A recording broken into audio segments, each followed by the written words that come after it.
In 1959, musical maestro Barry Gray approached Gerry Anderson and the AP Films team with a concept for a television series set in the Wild West. AP Films had recently started developing the technique that would later become known as Supermarionation to produce puppets with automatic electronic lip sync. Having worked for several years under the control of children's author Roberta Lee on The Adventures of Twizzle and the first series of Torchy the Battery Boy, Barry Gray's Western series was the stepping stone for AP Films to become television producers in their own right. Gray developed the format of the series in collaboration with Gerry Anderson to eventually create the Western with a difference that we now know as Four Feather Falls. Starring Sheriff Tex Tucker and the citizens of the small town of Four Feather Falls, each episode sees Tex fight off evil bandits and crooked criminals with the help of 4 magic feathers in his hat, gifted from the headdress of Big Chief Kalamakuya. The feathers enable Tex's dog Dusty and horse Rocky to talk to him, and for Tex's guns to open fire on enemies without him needing to be quick on the draw. Four Feather Falls is a series not only sprinkled with magic and original songs from Barry Gray, but also the classic action and adventure associated with the Western genre, from haunted mines to bank robberies to train chases. Gerry Anderson's team ultimately produced 39 15-minute installments of Four Feather Falls for Granada Television. The writers of the series were Mary Cathcart Borer, Phil Ressler, Jill Allgood, and Hugh Woodhouse, working under his brother's name, Martin, as a pseudonym. Between them, they built a whole world of locations in and around the town of Four Feather Falls, based on Barry Gray and Gerry Anderson's outline. The continuity for this children's puppet series was remarkably sophisticated and consistent, which meant that small characters and locations would pop up again and again with little contradiction. By the end of the series, the town of Four Feather Falls was equipped with all the essential services of a thriving Western settlement, and we also had a good idea of who lived and worked in the surrounding desert and grasslands, good and bad. Now, as I watched the series develop, I began to see just how good the world building of Four Feather Falls was, and I started to take note of the various locations from the series and the details provided by the characters' dialogue and other visual clues. While some places only appeared in 1 or 2 episodes, other names began to pop up as obvious landmarks for the people of Four Feather Falls, which clearly had fixed locations across the series. Characters heading towards and returning from particular locations would often travel in the same direction, or cover the same distance. We learned about other towns nearby, such as Silver City or Jamestown, and where they were in relation to Four Feather Falls. Now, with all this information collected, I began the process of plotting the most consistent details in relation to one another, and with a bit of creativity to tie it all together, and some logical reasoning to gloss over a few minor inconsistencies that crop up, I was able to produce a map. This is it. Four Feather Falls, Kansas, USA. Every location from every episode has its place, and I can't wait to tell you all about the work that went into mapping this magical region of the Wild West. Let's get into it.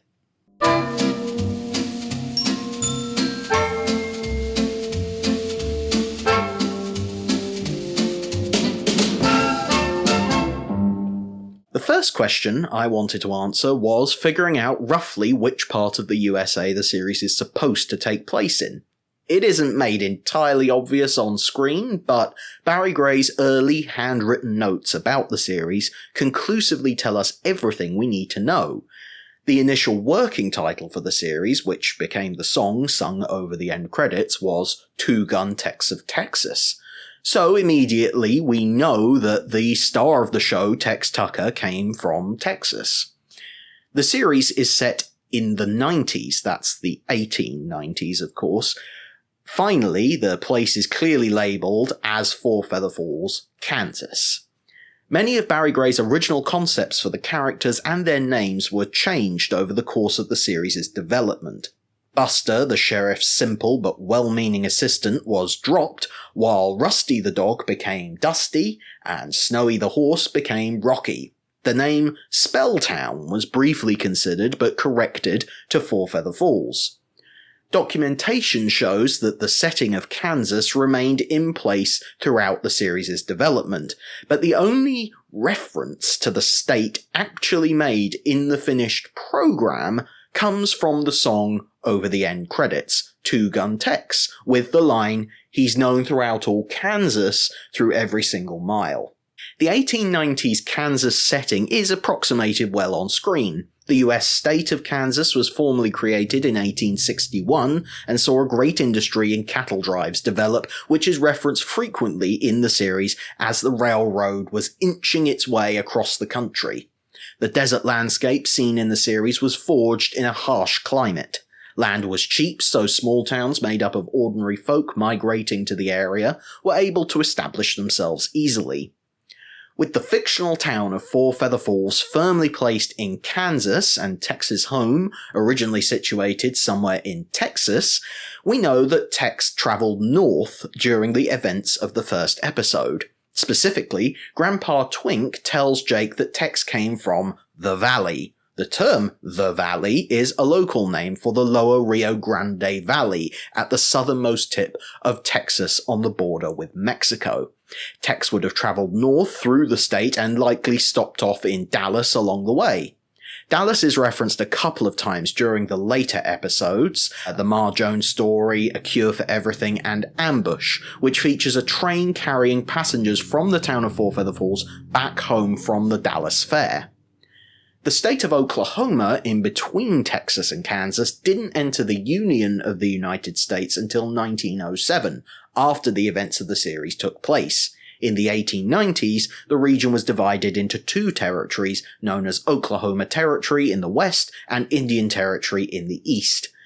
In episode 1, How It Began, we don't know the exact location where Tex meets young Makuya for the first time, except that the boy's home is 3 days away through the mountains. On horseback, that could place them anywhere between 50 to 150 miles away from Kalamakuya's camp, and therefore suggests that they are in the eastern Indian Territory of what is now Oklahoma State.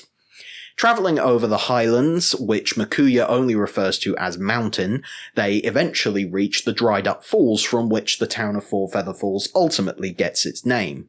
Chief Kalamakuya appears and restores water and vegetation to the area to thank Tex Tucker for saving his son. Based on the geography of all this, I think it's fair to place the city of Dallas on the map to the southeast of Four Feather Falls. It isn't until the latter part of the series that the two settlements become connected by the railroad, which also arrives from the east. There are 4 other major settlements mentioned by name in the series. Kells Creek is named in the episode Gunfight on Main Street as a location outside of Tex's territory where Cass Morgan robbed a stagecoach. Since it's outside of Tex's territory, we can assume it's some distance off of the map. Hines Bend is described as a terrible bad town in the episode Jailbreak, and Dusty backs this up in the episode Once a Lawman by telling Tex it's not a good place for a lawman to visit. In that episode, Tex leaves Four Feather Falls to the west. Fernando encounters Zach Morrill on the trail between Four Feather Falls and Hines Bend, and then they ride west to meet Pedro in the saloon at Hines Bend. In the official Four Feather Falls annual written by Gerry Anderson, it is stated in the story The Hold Up that Hines Bend is 1 mile away from Four Feather Falls. I have therefore situated Hines Bend to the west of Four Feather Falls off the edge of the map. I've taken a creative liberty with the next location. The early episodes Indian Attack and Sheriff for a Day mention Jamestown, while the later episode A Lawman Rides Alone has Tex taking the villainous Blackie Strut to James City to stand trial. The locations carry such similar names and James City is only mentioned once, so I've decided to combine the two and call it Jamestown. Maybe by the time we get to A Lawman Rides Alone, the place is considered more of a city than a town. I'm not sure. Anyway, in Indian Attack, Dan Moore sends a telegram to the Marshal of Jamestown for help, while Sheriff for a Day has Big Ben send a fake telegram to Tex asking for him to escort the stagecoach through Redstone Pass on its way to Jamestown. Of course, Sheriff for a Day isn't necessarily a trustworthy source of information, as most of the episode takes place in Little Jake's dream. We can assume a lot of the geographical details are accurate, but it's worth keeping in mind. We'll talk more about Redstone Pass in the next part of the video to cement these facts, but if Sheriff for a Day is accurate and Redstone Pass connects Four Feather Falls with Jamestown, then Jamestown or James City must be situated to the northeast of Four Feather Falls. Coincidentally, there is a real settlement in the northeastern region of Kansas called Jamestown. The final neighbouring location to Four Feather Falls is Silver City. Silver City gets mentioned in a total of 7 episodes and 1 story from the annual, and is therefore the most significant neighbour to Four Feather Falls when it comes to placing it on the map. In the episode Frame Up, Tex is travelling from Four Feather Falls to Silver City to meet Sheriff Jameson, who is new to the territory. When Rocky is stolen during the night, Tex and Dusty continue on the trail through the prairie by foot before meeting Rough Snyder, who informs them they're 15 miles away from Silver City. Having purchased Snyder's spare horse, Tex and Dusty get further along the trail and describe Silver City as being just over a ridge. Then they're captured and wrongfully imprisoned by Sheriff Jameson in Silver City's jailhouse. Essentially what we learn from Frame Up is that the journey between Four Feather Falls and Silver City is long and arduous, but the two towns do share a territory. This is backed up in the next episode, Gold Diggers, in which Marvin Jackson breaks the key to the strong room of the Four Feather Falls bank, and the nearest locksmith, in Silver City, won't be able to get to them for a couple of days. In The Toughest Guy in the West, Grandpa Twink and Ma Jones are riding through Buffalo Pass towards Silver City, and get caught up in an attack between some Comanche warriors and the horse thief, cattle rustler, and gun runner known as Indian Jack. Doc Haggerty seems to suggest in a lascivious manner that Twink and Ma Jones travel together to Silver City quite regularly. This starts a trend to suggest that the journey between Four Feather Falls and Silver City gets easier as the series goes on. Maybe Silver City expanded to cover a wider area, or the trail was altered to make it more direct and easier to traverse. We don't know that for sure, but it's worth noting that towards the end of the series, Silver City starts to be visited and referenced more and more. In Horse Thieves, Dan Morse offers to wire over to Silver City to get some spare horses, because everyone in Four Feather Falls has had their horses stolen. In Teething Troubles, Marvin Jackson is getting ready to leave for Silver City for business, and they have a dentist man whom he persuades to come over to Four Feather Falls and cure Rocky's toothache. In Happy Birthday, Grandpa Twink and Little Jake ride over to Silver City to buy a birthday present for Tex, although Makuya doesn't think they'll be able to get the gift back in time for the party later that evening.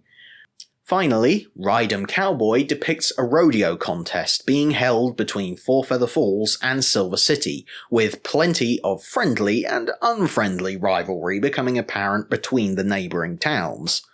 All of these little references and tidbits suggest that Silver City might be some distance from Four Feather Falls, but to travel between the two isn't necessarily that difficult or drawn out by the time we get to later episodes. I've therefore placed Silver City at the end of a long but simple trail to the northwest of Four Feather Falls. With all those locations situated around the town of Four Feather Falls, it seems fitting that we now talk about the layout of Four Feather Falls itself. Come with me for a walk down Main Street.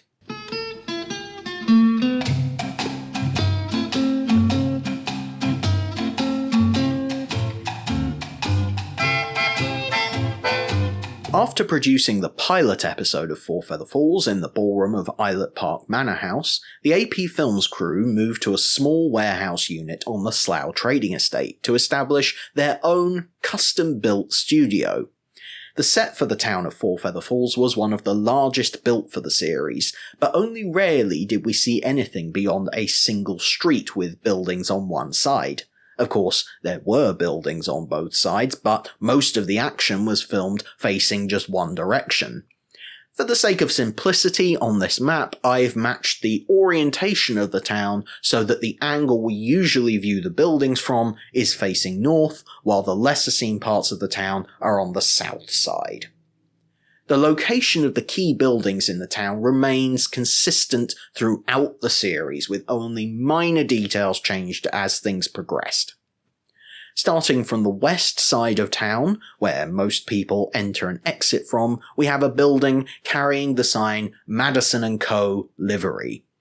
We never meet the owners of this business, but the livery is the first thing we see whenever folks arrive in Four Feather Falls after their journey across the prairie. Next to the livery is the town's telegraph office, operated by Dan Morse. Although the telegraph office is visible from the very first episode, we don't actually meet Dan until episode 6, Indian Attack, or see inside the office until episode 7, Sheriff for a Day. On the other side of the telegraph office is Ma Jones's general store. The only noteworthy thing about the general store is that the episode Trouble in Yellow Gulch shows us an area around the back of the building where Ma keeps Bill Asher's shipment of dynamite, which is then stolen by Pedro and Fernando. Next to the store is Dennison's house, the saloon bar and hotel operated by Slim Jim Dennison. Offering drinks, music and entertainment, a bed for the night and hot food, the saloon is at the heart of the community and towers above the other buildings in town.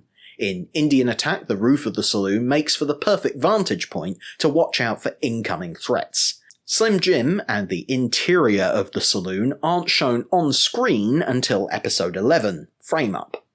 The upstairs room is accessible from the inside, and via a staircase outside in the alleyway on the east side, and also via an unseen back exit used by Missouri Mike in the episode Safe as Houses, and Buck Reavers in Fancy Shooting. The upstairs room has a balcony which offers the opportunity for Tex to address the whole town during Election Day.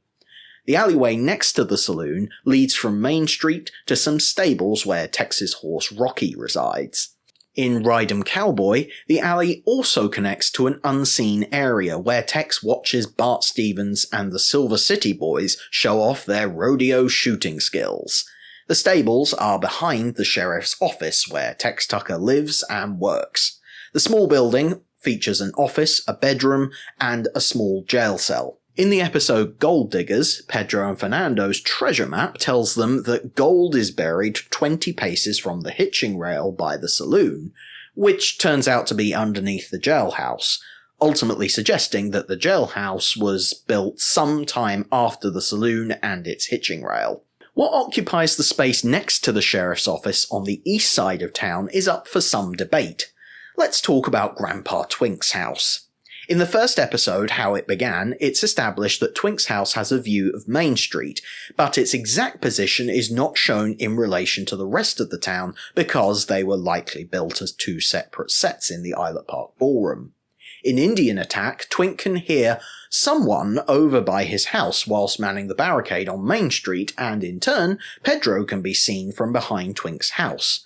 Based on the direction that characters travel in, it becomes apparent that Twink's house is somewhere close to the sheriff's office, or at the very least on that eastern side of town. In the final scene of The Toughest Guy in the West, we watch as Twink runs away from the Western salute offered by the townsfolk. He runs past the sheriff's office and jumps over a picket fence next to another building which could be his house. The suggestion therefore being that Twink lives directly next door to the sheriff's office, with nothing but open countryside to the east. In Gunfight on Main Street, Twink approaches his house from the western side of town, which further supports this geography. Furthermore, in the episode Bandits Abroad, we watch Pedro and Fernando getting chased out of town on the eastern side, past the sheriff's office, past Twink's house, and out into the countryside. Keep in mind again that Bandits Abroad is another Dream episode, so anyone could argue that it isn't strictly a reliable source of information. The issue with Twink's house really comes with the penultimate episode of the series, Ambush. Tex leaves Main Street to meet the train from the eastern side of town from the sheriff's office, but Twink's house is no longer visible next to the office, just open grassland. It's possible that the building we see isn't the sheriff's office, but it does rather look like it. It's also possible that this blurry building seen in the next shot is Twink's house. I'm inclined to believe the evidence presented by most of the series, which suggests that Twink's house is next door to the sheriff's office and the easternmost end of Four Feather Falls. It's odd that we never see a definitive shot of the house directly in relation to the rest of the town, but there are enough clues to support it sitting somewhere on the east end of Main Street. Beyond that, the television series shows us nothing further to the east, although an illustration in the annual story, The Deputy, suggests that there are 2 unidentified buildings beyond the sheriff's office. I'm choosing to follow the annual only so far because it depicts quite a few things which aren't shown or referenced in the series. A colouring page, for example, indicates that Four Feather Falls has its own bakery, while the story The Strolling Players suggests that the town has a theatre, or at least a theatre group based somewhere else. I've left those off the map so that we're exclusively dealing with settings from the television series. Now, let's cross the street to look at the rest of the town. The building most prominently seen on the southern side of Main Street is Jackson's Bank. Above the bank, on the second story, is a room which Hank Frisbee stays in during the best laid plans, so that Pedro and Fernando can access the strong room directly below it. Also established in the best laid plans is a barn next door to the bank where Pedro and Fernando can see the upstairs window. In A Lawman Rides Alone, we see that this barn stores hay and is directly opposite the sheriff's office to the east of the bank. Lucky Chance and Matt Ames take cover in this barn while shooting at the office in A Bad Name, but what used to be an alleyway next to Jackson's Bank is now blocked by some kind of fence. The barn later seems to become the base of operations for Chaim S. Wright, the phony medicine man in A Cure for Everything. Inside, he pitches a tent for his miracle bathtub. In Happy Birthday, we get a glimpse of a barn opposite Twink's front yard, which further suggests his house is next to the sheriff's office. On the other side of the bank, towards the west of town, we rarely get a chance to see very much at all, since this is usually where the cameras are filming the action. It's clear that the bank extends quite far down Main Street, as it's visible from the saloon. Next to it is a building which doesn't appear to have a specific use, but is seen prominently in the episode Election Day. Election Day actually does a good job of showing us more of the town than usual. The building next to the bank is used as a polling office. Just to open things up, I'll be calling it Town Hall, since it's quite a large property and probably serves multiple functions. As well as a front entrance on Main Street, there is an alleyway adjacent to the town hall with a side entrance that is opposite Mar Jones General Store. Jake and Dusty watch the theft of the ballot box from this alleyway, which has another unidentified building at the end of it. Jake and Tex appear to meet behind the town hall since Jake exits the alleyway towards the east side of town but doesn't appear to end up on Main Street. From these scenes in the alleyway, we've deduced that there is at least one more building in town on the southwest corner of Main Street. The only location we've yet to place on the map is seen just once in the whole series, and that is Doc Haggerty's office, as shown in A Cure for Everything. We don't know where this office is in relation to the rest of the town, so I think it's fair for us to make the leap and assume it's in that building adjacent to the town hall and opposite the telegraph office. And that is Main Street. A fairly straightforward layout, only made complicated by one or two minor continuity issues, and some areas which only show up in a handful of episodes. But what about the lands beyond Four Feather Falls itself? It's a Wild West paradise of bandit hideouts, caves, canyons, mines, railroads, and much more. Well, we can place all that on the map too.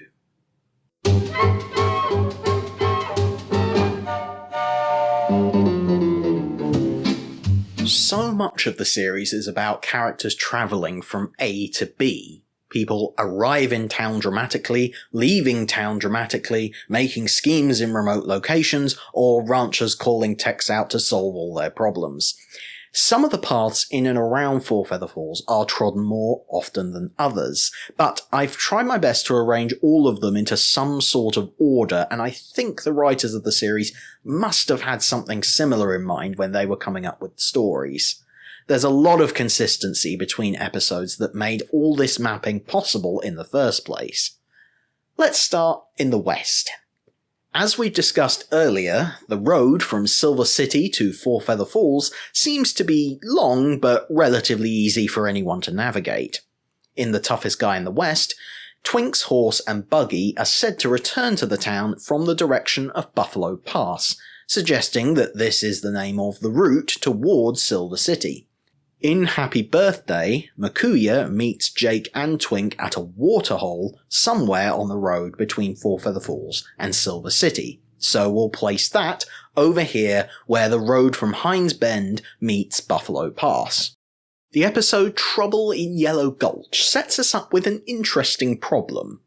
Fernando clearly states that in order to get to Four Feather Falls, you either have to go through Yellow Gulch or Black Boulder Canyon. In that episode, Marl Jones says that once her and Twink ride through Yellow Gulch, they'll be home, suggesting that it's right next to the town. Thanks to Pedro's toll on Yellow Gulch, folks are forced to navigate Black Boulder Canyon instead to get back to Four Feather Falls.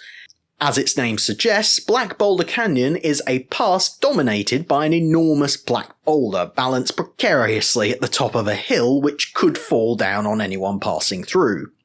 At the end of the episode, Tex forces Black Boulder to roll away in a different direction, straight down on top of Yellow Gulch, rather than Black Boulder Canyon. This ultimately suggests that Yellow Gulch and Black Boulder Canyon run directly parallel to each other, with only a steep incline in between them, which formerly had the infamous Black Boulder perched at the top of it. So, if Yellow Gulch and Black Boulder Canyon are side by side but are the only ways into Four Feather Falls, it makes the most sense to connect them both to Buffalo Pass on the road to Silver City and have them meet again at a junction just outside the town. I've decided that this junction is the one seen prominently in the episode Escort. When Alvin P. Huckenbacker arrives from a westerly direction, he comes to a tree at a junction where there is a sign indicating the way to Four Feather Falls. The other direction leads to Pedro and Fernando's shack. High up in the hills, Big Ben is able to see Pedro and Fernando switching the sign around. These are presumably the Yellow Gulch Hills, where in the episode A Close Shave, Pedro and Red Scalp suggest that there is an Indian camp. Of course, they could be lying as part of their plan, but let's assume Tex would have already known where the camp was, and that they're telling the truth. This places Red Scalp's camp in the Yellow Gulch Hills, presumably next to the path through Yellow Gulch itself.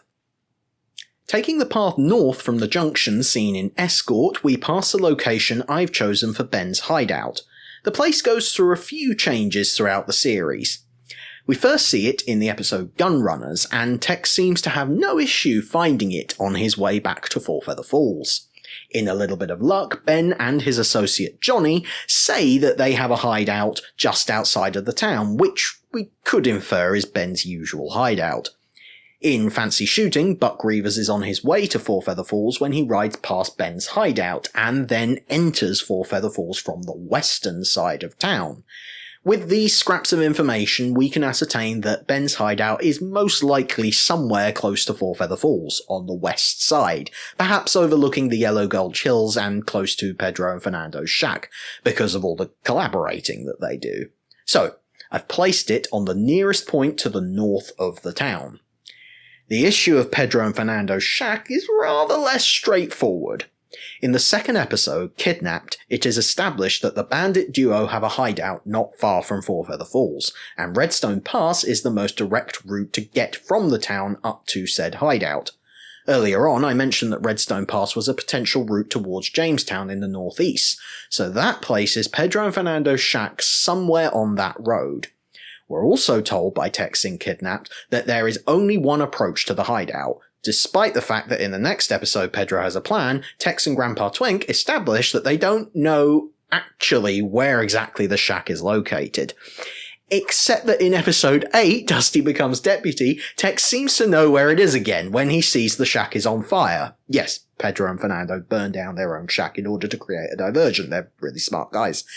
The fire is visible when looking out to the west side of town, but who the heck knows how reliable that is because of the perspective and implied distance of the effect probably not coming across accurately. In a nice touch of continuity, Fernando is shown repairing the roof of their shack following the fire, although they also find that they are in possession of a box marked deed that they didn't know about before. So maybe this is a different shack that they've recently acquired?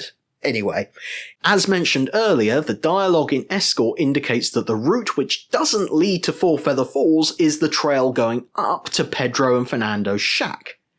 Then we get to the really messy part. Bandits Abroad is a dream episode told from the mind of Fernando, but it contains a lot of detail about the location of Pedro and Fernando's shack, which may or may not reflect reality.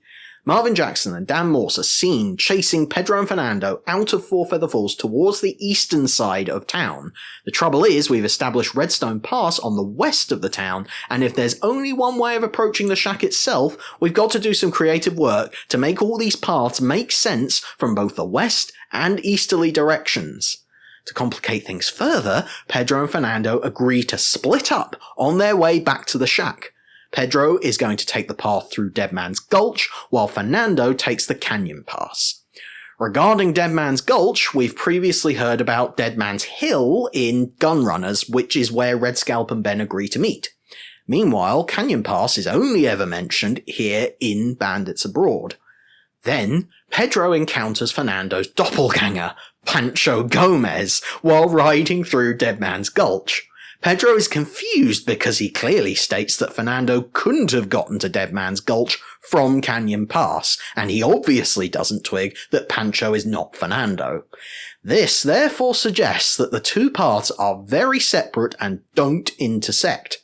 Dead Man's Gulch leads to the shack in some way and proves to be a faster route than Fernando's path through Canyon Pass because Pedro and Pancho arrive first. Meanwhile, Tex Tucker plans to head off the bandits at Dead Man's Gulch, a couple of miles from Pedro's shack. Pedro gets tied up in the shack by Pancho, and then Pancho aims to travel back through Dead Man's Gulch, just missing Fernando as he arrives from Canyon Pass. Pancho exits screen left, and Fernando arrives on screen right, outside the window of the shack. So, contrary to what has been said earlier, we actually now have 3 paths which all lead to Pedro and Fernando's shack. Redstone Pass, Dead Man's Gulch, and Canyon Pass. But the dialogue in Kidnapped actually says that there's only one approach to the hideout, not that Redstone Pass is the only route between it and Four Feather Falls. So, as long as we only arrive at the shack from one direction with all 3 of these paths, the dialogue is still valid. So, how does Fernando manage to arrive from the opposite direction that Pancho leaves in without the two of them seeing each other if there's only one path? Well, by connecting Canyon Pass and Dead Man's Gulch in one loop, the whole thing becomes possible, with the addition of a short trail connecting Redstone Pass to Canyon Pass. If the shack sits to the east of where Canyon Pass joins up with Dead Man's Gulch, then we have just one path approaching the shack with a potential for 3 other routes to take you up there from Four Feather Falls. How simple is that? Of course, it would be simpler to say that Bandits Abroad isn't canon because it's all a dream anyway, but where's the fun in that? Let's step away from hideouts and confusing pathways to talk about some of the industry to the northeast of Four Feather Falls. First, there's Bill Asher's gold mine. Bill first appears in the episode Dusty Becomes Deputy when depositing $5,000 into the bank before he moves to St. Louis in Missouri. He's been working in the same cave for 5 years and now plans to live an easier life. Despite this claim, he comes back a couple of weeks later to pick up some dynamite for the gold mine during trouble at Yellow Gulch. Anyway, assuming Bill Asher's gold mine is the main source of gold during the series, we can use a few details from other episodes to locate it. In a little bit of luck, a gold consignment is being brought to Four Feather Falls from the mine. Jackson, Twink, and crooked Marshal Ike Burns ride out to meet the consignment. While Jim stands guard on the roof of the saloon, Doc Haggerty watches the west side of town, and Dan is stationed at Redstone Pass. If the consignment is due to come through Redstone Pass, the mine must be situated to the north of the town, which makes sense considering how rocky the landscape appears to be in the areas around Pedro and Fernando's shack, what with all the hills, gulches and canyons all over the place. Then, in Once a Lawman, a similar plot sees Twink, Doc and Jackson bringing another shipment down from the gold mine. It is specifically said that Jackson brings it down from the gold mine to Four Feather Falls, which seems to confirm it's up in the hills and or north of the town. The other nearby mine is the Eureka Silver Mine featured in the episode Chance of a Ghost. There isn't too much given away about the geography of this location in the episode, except that it's close to Four Feather Falls, and Joe the Night Watchman manages to run all the way to the saloon from the mine within a relatively short time. Gold and silver deposits are generally found in a similar place, so to keep things simple, I've placed the Eureka Silver Mine and Asher's Gold Mine in the northeast hills in the direction of Jamestown, primarily accessible from Redstone Pass from the west of town, or past Dead Man's Hill on the east of town. I've also placed the office and station of the Canyon Railroad in this area. The episode First Train Through boldly declares that a railroad has been built through Four Feather Falls. That obviously can't be taken to mean it goes straight down the middle of Main Street, but it must certainly pass close by. We see the train travel from screen right to screen left through canyons and tunnels, suggesting it's coming from an easterly direction. This ties in with the notion that Dallas, Texas is southeast of Four Feather Falls, as that's where the train arrives from in the episode Ambush. For the first time since the pilot episode, First Train Through shows us the same falls from which Four Feather Falls gets its name. The falls flood the track. Since the first episode showed Tex arriving at the falls from the southeast, and the falls are presumably fairly close to the town since the town is called Four Feather Falls, there has to be a point where the track, the falls, and the town are relatively close together, along with some hills with a high altitude view of the area that Tex is able to survey everything from. In Ambush, Tex meets the train coming from Dallas by leaving town in an easterly direction. This therefore points to the falls and the station being to the east of Four Feather Falls, only a short distance away. Red Scalp's Comanches are shown coming down from the hills in order to attack the train. When drawing the route of the railroad, I tried to capture as many of the twists and turns and tunnels as the series depicts on screen. After arriving at the Four Feather Falls station to the east of town, the railroad continues south, and the line treads the border between the south of Four Feather Falls and some countryside, before turning northwest and extending in the direction of Silver City, the next largest town. The area south of Four Feather Falls is where I've placed land shared by Kalamakuya's tribe, and below that the many ranches that are seen throughout the series. In the episode Happy Birthday, it is established that Makuya has a small flower garden just outside town on the road between Four Feather Falls and Silver City. Rydam Cowboy also establishes a water well close to the site of the rodeo, the town, and Kalamakuya's camp. Let's assume that the rodeo seen in Rydam Cowboy takes place at one of the many ranches outside of town, and address that in a moment. Kalamakuya's camp is not shown often in the series, but it's likely fairly close to the town while also enjoying privacy and the benefit of the waterfalls and farmland in the southeast of the region. Speaking of water, the episode A Cure for Everything establishes a secret spring used by Kalamakuya's medicine man, so I've placed this not far from the falls. Also close to this area, I've placed the fishing creek and the caves which Little Jake and Makuya explore in the episode Trapped. Finally, we have the land belonging to seven different ranch owners seen or mentioned throughout the series.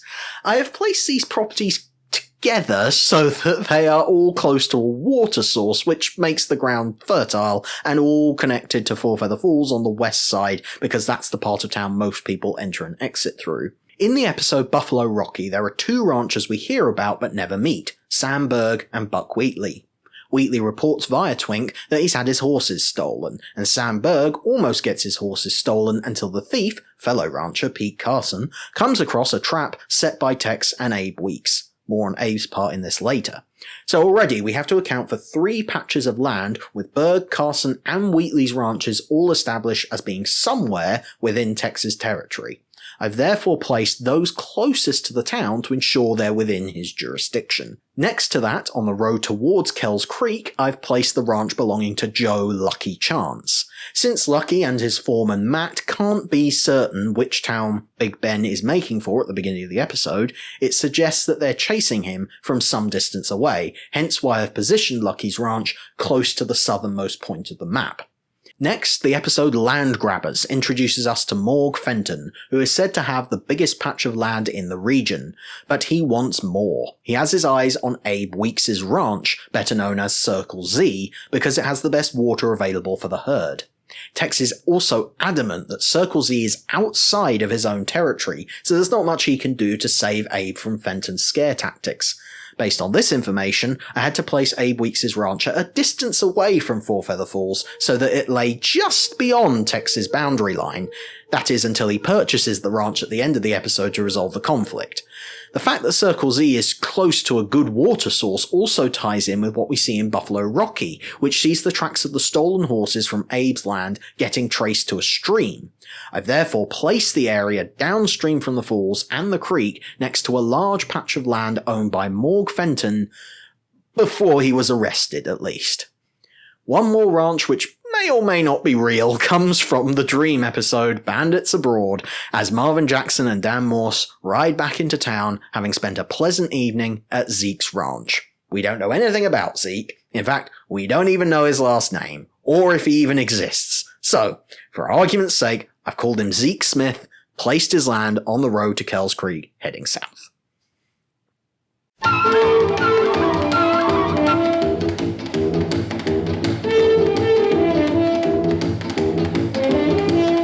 And that, everyone, is my map of Four Feather Falls. There are some minor locations like little shacks and hills that turn up unnamed in various episodes that I haven't placed on here, but I didn't want to add too much extra clutter. I am so happy with the way all this came together. I have always adored the mixture of quaint charm and serious Western drama that Four Feather Falls offers up. It's one of the most underrated Gerry Anderson series, and it saw the start of the Supermarionation phenomenon which defined Anderson's career. I was blown away when rewatching the series again just how richly detailed this little puppet show is. Not only the locations we've mapped, but the characters, their stories, and their connections with the land are far deeper than I would have expected. I hope that the next time you watch the series, you can appreciate the attention to detail that went into making Four Feather Falls an inviting, thrilling, and magical experience for everyone watching the series in 1960. If you like what you see, I have made a print of the map available on Redbubble, so you can display the map and study it closely. There isn't a lot of Four Feather Falls artwork out there, so I hope I've done my part. For more videos like this, subscribe to the channel and consider buying me a coffee on the Ko-fi platform. I would love to produce more long-form videos about the worlds of Gerry Anderson, and your support on Ko-fi would make that possible. The link is in the description. You can find more of my work regarding all things Gerry Anderson on my blog securityhazard.net, where I post reviews and analysis on everything from Thunderbirds to more obscure treats like Four Feather Falls. Thank you for watching, and I will see you again soon. Bye for now. Four Feather Falls is heaven on the range for me. Heaven on the range.